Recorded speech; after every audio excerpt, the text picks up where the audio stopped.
L'écologie est essentielle pour réussir la transformation sociale et économique de la société. Le budget de la mission écologie est le socle de cette transition écologique et énergétique dont la France a besoin. L'écologie est la solution pour réformer notre modèle économique qui s'essouffle. L'exemple de l'industrie agroalimentaire bretonne est sur ce plan malheureusement caractéristique. Intégrer la dimension écologique à nos réformes économiques permet d'apporter des solutions nouvelles, que ce soit pour favoriser l'emploi, la qualité et l'innovation, développer les circuits courts et l'économie circulaire, inciter à un mode de production et de consommation plus durable. L'écologie doit irriguer l'ensemble des politiques publiques. C'est le rôle du ministère de l'écologie de porter la dimension écologique dans l'ensemble des politiques publiques et de soutenir auprès de l'ensemble des ministères l'idée que seules les solutions concrètes qu'apporte l'écologie peuvent nous sortir durablement de la crise. Il n'est pas possible de croire encore que l'écologie est un luxe ou un supplément d'âme. L'actualité nous le rappelle avec le typhon qui a ravagé les Philippines. Oui, l'année 2013 a enregistré de nouveaux records quant à la violence et aux effets des catastrophes naturelles.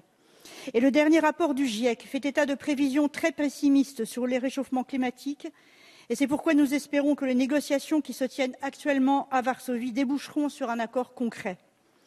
Quant aux atteintes à la biodiversité, elles sont dramatiques et nous sommes face à une 6e crise d'extinction des espèces.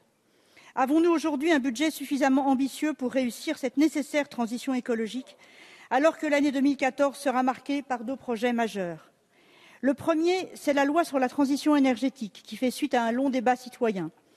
Cette loi doit inscrire clairement les objectifs réaffirmés par le président de la République, objectif de baisse de la part du nucléaire dans la production électrique de 75 à 50% en 2025, objectif de baisse de la consommation d'énergie de 50% à l'horizon 2050 et objectif de baisse de la consommation d'énergie fossile de 30% à l'horizon 2030.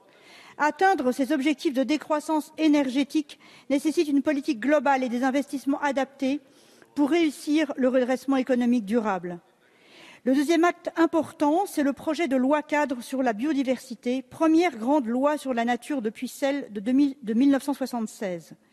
Elle devra permettre à la France de se doter d'outils pour reconquérir la biodiversité, pour stopper l'érosion des espèces et des habitats, pour restaurer nos continuités écologiques. Cette loi devrait créer l'Agence française de la biodiversité pour mener à bien ses missions. Mais en aura-t-elle les moyens? Aura-t-elle des moyens à la hauteur de l'enjeu? Afin de garantir sa pérennité et son autonomie, cette future agence devra pouvoir bénéficier de ressources affectées, notamment de taxes et redevances perçues sur les activités liées à la nature et qu'il conviendrait de créer. Un mot sur l'artificialisation des terres. Cette politique dépend de la mission égalité des territoires, logement et villes, alors qu'il s'agit d'un réel problème qu'il convient d'examiner sous l'angle de la biodiversité et de la préservation des espèces et des espaces. Les espaces artificialisés ont gagné 397 000 hectares entre 2007 et 2011, ce qui dépasse le rythme d'augmentation de notre démographie. Quels moyens compte mettre en œuvre le ministère de l'écologie sur ce point? Le dernier point sur lequel je souhaite interpeller le gouvernement concerne la biodiversité marine. La France possède le 2e espace maritime mondial, ce qui est mal connu, et ce qui la place dans une position de leader, notamment sur la préservation des océans et des espèces. À ce titre, l'Agence des aires marines protégées dispose d'un budget en hausse, mais qui n'est pas suffisant pour mener à bien cette mission de préservation, ce qui est rappelé dans le rapport pour avis de notre collègue Geneviève Gaillard, et un changement d'échelle budgétaire est en effet nécessaire. Et là encore, des taxes et redevances affectées perçues sur les activités en mer sont certainement la solution. Quelles perspectives peut-on attendre sur ce sujet? Pour conclure, Monsieur le Ministre, ne pensez-vous pas que le redressement économique durable de notre pays passe nécessairement par un budget de l'écologie capable de financer la transition écologique? Et ce budget, aujourd'hui, demeure bien trop faible. Mais aussi, cela passe par un meilleur partage avec la population des enjeux et des solutions. La suspension de la mise en œuvre d'une taxe poids lourd doit nous rappeler que c'est avec les acteurs, avec les citoyens, que nous devons construire aujourd'hui les politiques. Je vous remercie. Merci.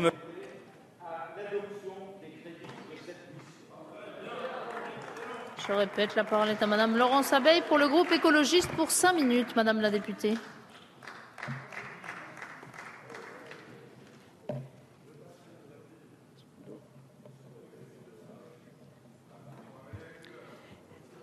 Merci Madame la Présidente, Messieurs les ministres, Mesdames et Messieurs les rapporteurs, mes chers collègues. L'écologie est essentielle pour réussir la transformation sociale et économique de la société. Le budget de la mission écologie est le socle de cette transition écologique et énergétique dont la France a besoin. L'écologie est la solution pour réformer notre modèle économique qui s'essouffle. L'exemple de l'industrie agroalimentaire bretonne est sur ce plan malheureusement caractéristique. Intégrer la dimension écologique à nos réformes économiques permet d'apporter des solutions nouvelles, que ce soit pour favoriser l'emploi, la qualité et l'innovation, développer les circuits courts et l'économie circulaire, inciter à un mode de production et de consommation plus durable. L'écologie doit irriguer l'ensemble des politiques publiques.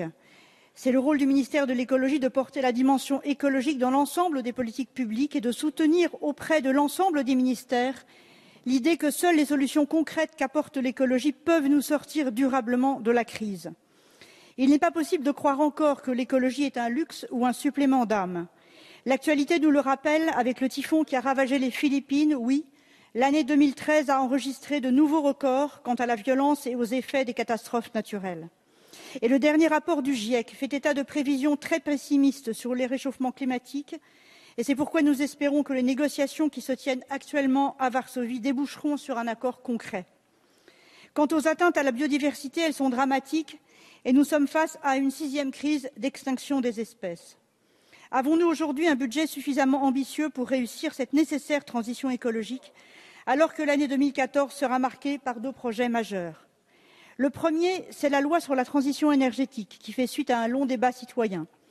Cette loi doit inscrire clairement les objectifs réaffirmés par le président de la République, objectif de baisse de la part du nucléaire dans la production électrique de 75 à 50% en 2025, objectif de baisse de la consommation d'énergie de 50% à l'horizon 2050 et objectif de baisse de la consommation d'énergie fossile de 30% à l'horizon 2030. Atteindre ces objectifs de décroissance énergétique nécessite une politique globale et des investissements adaptés pour réussir le redressement économique durable. Le deuxième acte important, c'est le projet de loi cadre sur la biodiversité, première grande loi sur la nature depuis celle de 1976. Elle devra permettre à la France de se doter d'outils pour reconquérir la biodiversité, pour stopper l'érosion des espèces et des habitats, pour restaurer nos continuités écologiques. Cette loi devrait créer l'Agence française de la biodiversité pour mener à bien ses missions. Mais en aura-t-elle les moyens? Aura-t-elle des moyens à la hauteur de l'enjeu? Afin de garantir sa pérennité et son autonomie, cette future agence devra pouvoir bénéficier de ressources affectées, notamment de taxes et redevances perçues sur les activités liées à la nature et qu'il conviendrait de créer. Un mot sur l'artificialisation des terres. Cette politique dépend de la mission égalité des territoires, logements et villes, alors qu'il s'agit d'un réel problème qu'il convient d'examiner sous l'angle de la biodiversité et de la préservation des espèces et des espaces. Les espaces artificialisés ont gagné 397 000 hectares entre 2007 et 2011, ce qui dépasse le rythme d'augmentation de notre démographie. Quels moyens compte mettre en œuvre le ministère de l'écologie sur ce point? Le dernier point sur lequel je souhaite interpeller le gouvernement concerne la biodiversité marine. La France possède le 2e espace maritime mondial, ce qui est mal connu, et ce qui la place dans une position de leader, notamment sur la préservation des océans et des espèces. À ce titre, l'Agence des aires marines protégées dispose d'un budget en hausse, mais qui n'est pas suffisant pour mener à bien cette mission de préservation, ce qui est rappelé dans le rapport pour avis de notre collègue Geneviève Gaillard, et un changement d'échelle budgétaire est en effet nécessaire. Et là encore, des taxes et redevances affectées perçues sur les activités en mer sont certainement la solution. Quelles perspectives peut-on attendre sur ce sujet? Pour conclure, Monsieur le Ministre, ne pensez-vous pas que le redressement économique durable de notre pays passe nécessairement par un budget de l'écologie capable de financer la transition écologique? Et ce budget, aujourd'hui, demeure bien trop faible. Mais aussi, cela passe par un meilleur partage avec la population des enjeux et des solutions. La suspension de la mise en œuvre d'une taxe poids lourd doit nous rappeler que c'est avec les acteurs, avec les citoyens, que nous devons construire aujourd'hui les politiques. Je vous remercie. Merci.